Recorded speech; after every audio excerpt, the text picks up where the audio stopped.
कल मैंने वीडियो बनाया था मोतीलाल ओसवाल का जो डिफेंस फंड लॉन्च हुआ है उसको लेकर कि क्यों आपको इन्वेस्टमेंट नहीं करना चाहिए, वैल्यूएशन कंसर्न्स को लेकर।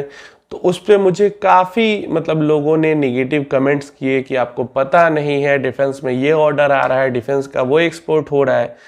लोग यही नहीं समझते हैं कि जो जानकारी आपके पास है वो जानकारी सबके पास है, और जो जानकारी आपके पास है वो फिल्टर हो के आपके पास पहुंची है।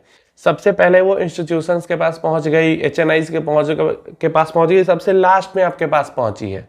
तो उन लोगों ने उस जानकारी का फायदा उठा लिया, और अभी जो लोग इन्वेस्टमेंट कर रहे हैं डिफेंस फंड्स के अंदर वो प्योर बायसनेस के बेसिस पे इन्वेस्ट कर रहे हैं, क्योंकि सब तरफ डिफेंस डिफेंस डिफेंस हो रहा है और यहाँ पे 200% का रिटर्न एक साल में डिफेंस इंडेक्स ने दे दिया। बस यही रीजन है, एक्चुअल बेसिस पे कोई रीजन नहीं लोगों के पास है, बस वही रिटर्न देख देख कर वो इन्वेस्ट कर रहे हैं। यहाँ पे इन्वेस्टर्स को लग रहा है कि सिर्फ उन्हीं को पता है कि डिफेंस में ऑर्डर बढ़ रहा है, ऑर्डर बुक काफी अच्छा है, एक्सपोर्ट होने वाला है या हो रहा है थोड़ा बहुत, ये सिर्फ उन्हीं को पता है।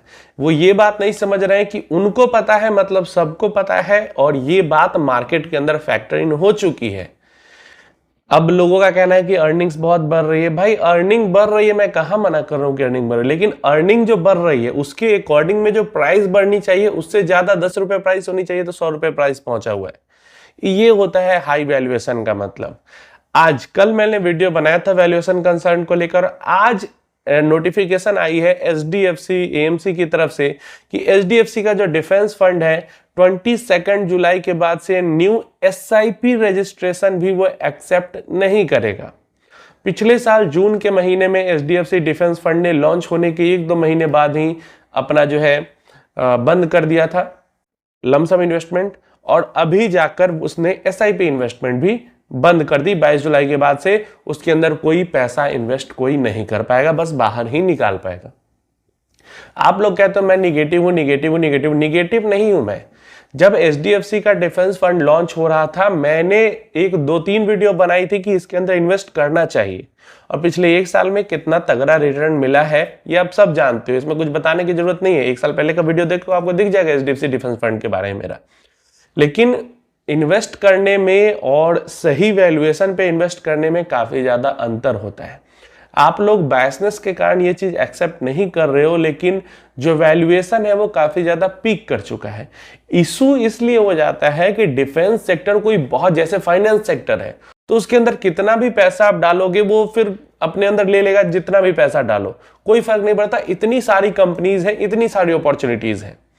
लेकिन डिफेंस सेक्टर के अंदर में कंपनीज, एक तो कंपनीज कम है, छोटा सेक्टर है, कंपनीज कम है।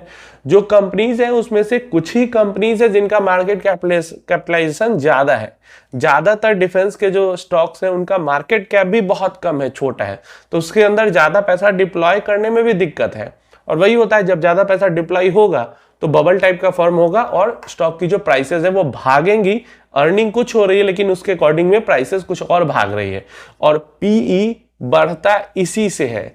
जब हाई पी मिलता है तो ऐसा नहीं कि सिर्फ अर्निंग के बढ़ जाने से पी बढ़ जाता है, जो अर्निंग है और जो प्राइस है उसका जब बैलेंस थोड़ा सा बिगड़ने लगता है तो प्राइस अर्निंग मल्टीपल भागने लगता है ऊपर। तो ये आपको समझने की जरूरत है कि अर्निंग बढ़े और उसी के अकॉर्डिंग प्राइस भी स्टेबली बढ़े तो बहुत बढ़िया है, लेकिन अर्निंग कुछ बढ़ रही है, प्राइस कहीं बढ़ रही है तो दिक्कत आ जाती है। तो कल मैंने बनाया वीडियो, काफ़ी सारे अच्छे कमेंट्स भी आए कि हाँ हमें जानकारी अच्छी मिली, लेकिन मेजॉरिटी में उस पर मुझे उम्मीद भी थी कि जैसे ही मैं डिफेंस के बारे में कुछ निगेटिव बोलूंगा तो वहां पे दिक्कत आएगी, जबकि निगेटिव में कुछ नहीं बोल रहा था, बस वैल्यूएशन कंसर्न मैंने बताए थे कि सारे स्टॉक्स बहुत ऊपर भाग चुके हैं।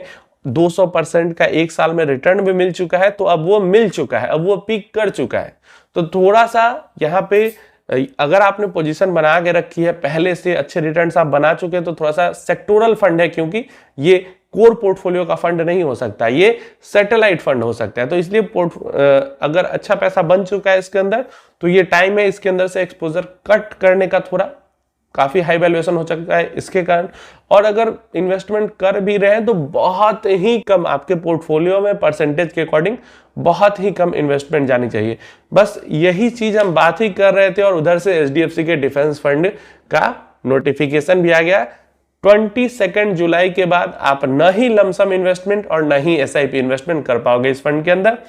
एसआईपी तो 22 जुलाई से और लमसम तो पिछले साल से ही बंद है। उससे पहले जो एसआईपी रजिस्ट्रेशन हो सकती है वो होंगी, वो कंटिन्यू रहेंगी, उसके बाद से नई नहीं होंगी। जो एसआईपी पहले से चल रही है वो एसआईपी उसी तरीके से चलती रहेगी।